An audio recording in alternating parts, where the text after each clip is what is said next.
trails and transactions indicating and showing how money exchanged hands from Joseph and Dennis to the deputy governor, and how the same money finally found its way to the managing director of Guasco for purposes of serving its purpose.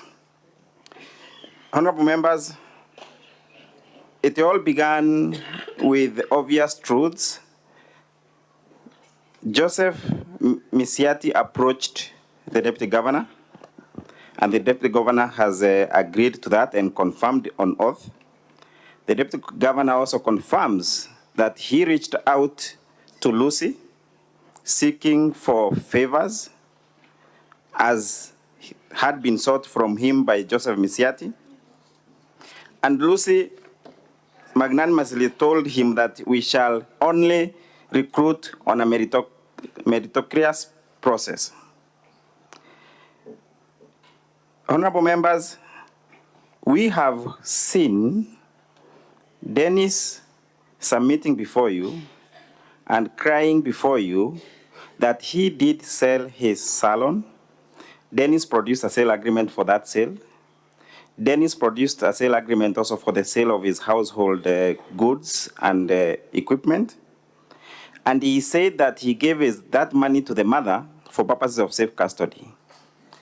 Obviously, there's a reason why the mother was not called as a witness, so that we are not able to debunk that theory that the money came from them. There is seen money being sent from Dennis at 8:33 p.m. on the 28th of May. The other transaction is at 8:37, a transaction of 150,000, and the last transaction of 49,000 at 8:43 p.m. on 28th of May.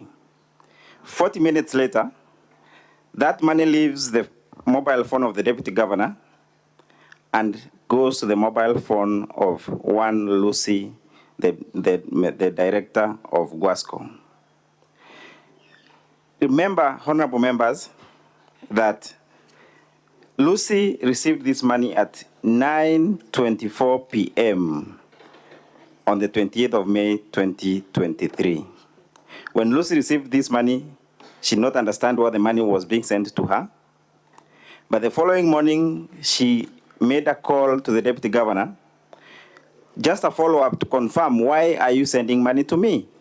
And in that conversation, and it's a conversation that the deputy governor has admitted that they indeed spoke, that indeed, while he was taking breakfast at his home, Lucy reached out to him.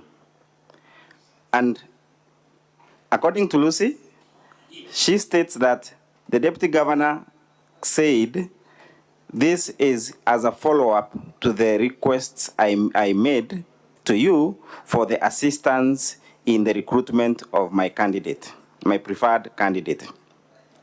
Now, honorable members, due to the integrity of one lady called Lucy, she asked the deputy governor to reverse the money.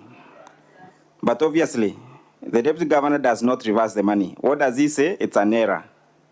And what does he also say? That the money was supposed to be sent to one Gladys, who is also a chief officer within the government of Kisii County government. And what we also see later, we also see that there was an intention, or there is a statement by one Gladys, who says in her statement that there was the deputy governor's wife actually approached her for favors in regard to being given the tenders for supplying pharmaceutical products. And in her statement, she says that she was approached around the month of May 2023. And the same May 2023 is when the deputy governor gives or sends money of 100,000 shillings to also Gladys. So the question is, was the deputy governor sending money simultaneously, intentionally, for two intended purposes to bribe? Was he intending to bribe not only Lucy, but also intending to bribe Gladys? As I sum up, honorable members, the defense by the Deputy Governor should not be taken seriously. It is concocted.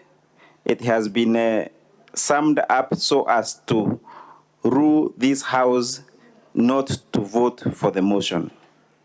Members, I sum up by telling you that, or requesting you, to allow the motion on the basis of the grounds on the motion and the evidence produced by the County Assembly. I do invite my brother, Learned Senior Mr. Ndegwa Njiru.